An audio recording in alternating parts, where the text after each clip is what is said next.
Let me tell you, بات یہ ہے کہ میں نے یہ نہیں کہا کہ افغانستان اسرائیل کے لیے ایران کے خلاف استعمال ہوا. میں نے یہ کہا کہ اسرائیل جو ہے وہ افغانستان میں اپنی پوزیشن پاکستان کے خلاف وہ کر رہا ہے تاکہ وہ افغانوں کو پاکستان کے خلاف استعمال کرے، ایک.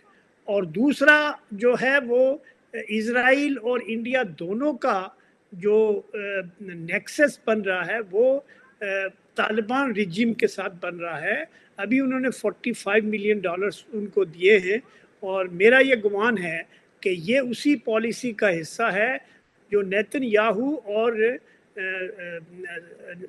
جو نریندرا مودی ہیں ان کے درمیان جو 26 فروری کو جو بات چیت ہوئی ہے اسی کانٹیکسٹ میں دیکھ رہا ہوں. تیسرا امپورٹنٹ چیز جو ہے وہ یو اے ای کے ساتھ بھارت کا قریبی تعلق قائم کرنا اور بہت جلدی سے اس کو ایڈوانس کرنے کی کوشش کرنا اور اس کے اندر اسٹریٹجی کو اور چیزوں کو لانا. وہ اس بات کی غمازی کر رہا ہے کہ وہ بھارت جو ہے وہ نہیں دکھانا چاہتا ہے کہ وہ بالکل ہی ریلیونٹ ہو گیا. تھوڑی بہت ریلیشن شپ جو ہے، چونکہ بھارت کا جو سب سے بڑا جو سٹیک تھا وہ ایران میں تھا، سمجھے نا.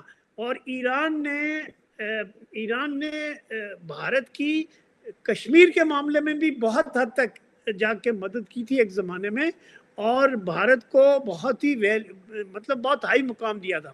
لیکن ابھی اسرائیل کے ساتھ جنگ میں ایران کے خلاف جا کے انہوں نے اسرائیل کے ساتھ یکجہتی اور ٹوٹل کمٹمنٹ کر کے جو مودی صاحب کا آنا ہے، اس کی وجہ سے ایران کے اندر بھی بھارت کا اب جو ہے وہ معاملہ ٹھیک نہیں رہا. بلکہ ابھی جو بھارت کا ایران کا وزیر لیکن خارجہ گیا ہم ہوا ہم تھا تھوڑا سا دہلی.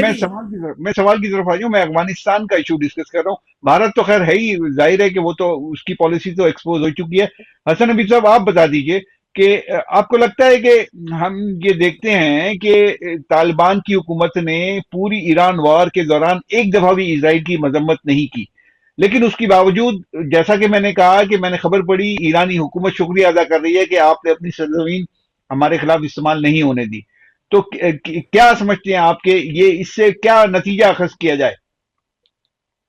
دیکھیے، جہاں تک اسرائیلی اور انڈین گورنمنٹ کا تعلق ہے کہ وہ طالبان کی حکومت کو سپورٹ کریں اور پاکستان کے خلاف استعمال کریں، کہیں کسی اور کے خلاف استعمال کریں، قومن اقوانی کبھی بھی اسرائیلیوں کے ساتھ نہیں ہوں.